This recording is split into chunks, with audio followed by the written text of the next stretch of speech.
ভিডিওটা তাদের জন্য গুরুত্বপূর্ণ যারা গর্ভবতী ভাতা আবেদন করতে চাচ্ছেন। গর্ভবতী মায়েদের মাতৃকালীন ভাতা 28,800 টাকা প্রতি মাসের 1 থেকে 20 তারিখের মধ্যে অনলাইনে আবেদন করতে হবে এবং এটা ইউনিয়ন পরিষদে গিয়ে করতে হবে। এটা কিন্তু ঘরে বসে করতে পারবেন না।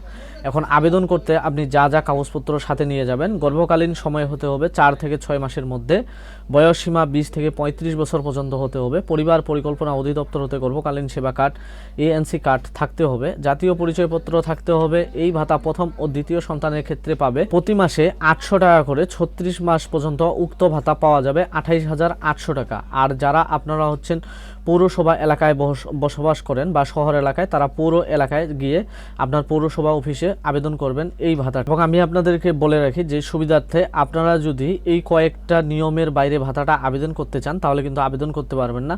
যাদের বয়স 20 বছরের কম অথবা 35 বছরের বেশি তারা কখনো ভুল করে ভাতা আবেদন করতে যাবেন না। এএনসি কার্ড কোথায় পাবেন? এএনসি কার্ড আপনার নিকটস্থ যে কোনো সরকারি স্বাস্থ্যসেবা ক্লিনিক অথবা উপজেলা স্বাস্থ্য কমপ্লেক্সে পাওয়া যায়। এই ভাতা প্রথম ও দ্বিতীয় সন্তানের ক্ষেত্রেই শুধু পাবেন এবং জাতীয় পরিচয়পত্র থাকতে হবে। যদি আপনার ভোটার আইডি কার্ড না থাকে তাহলে আপনি কখনোই ভুল করে এই ভাতা আবেদন করতে যাবেন না।